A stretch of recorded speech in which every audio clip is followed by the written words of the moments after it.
over China's vast territory. People in different areas have their own ways to celebrate Chinese Lunar New Year, the most important traditional festival in China.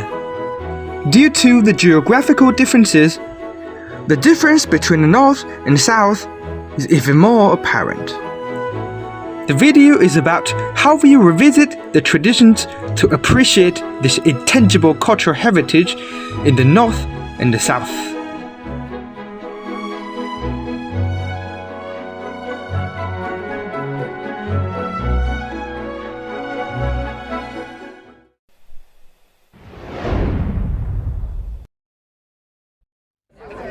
Hey guys, this is Herman.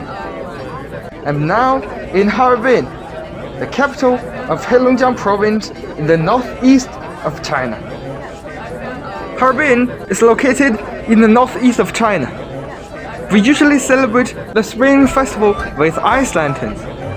It has become one of the biggest rituals to greet the new year.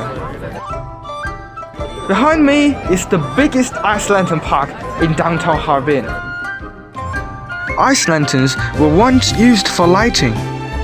Gradually, they became a form of folk art. They vary in shapes and sizes, vividly representing objects, big or small.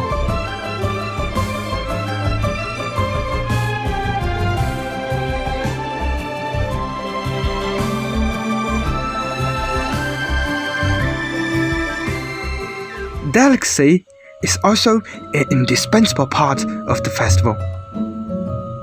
My favorite festive food is fried dough twist. Its main ingredient are flour and eggs. The culinary technique has been passed down from my grandma to my mom, and hopefully to me.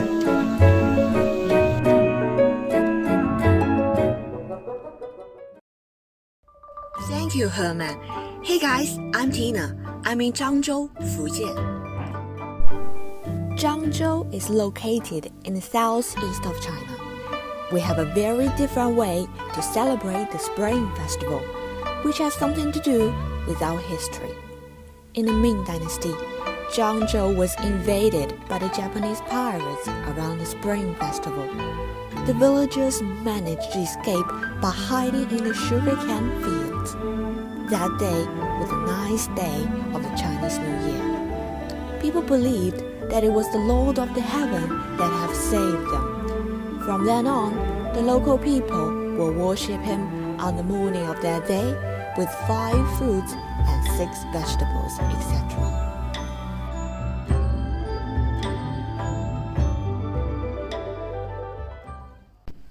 As for the special dish for the festival, there is a unique seafood called Thomas clam.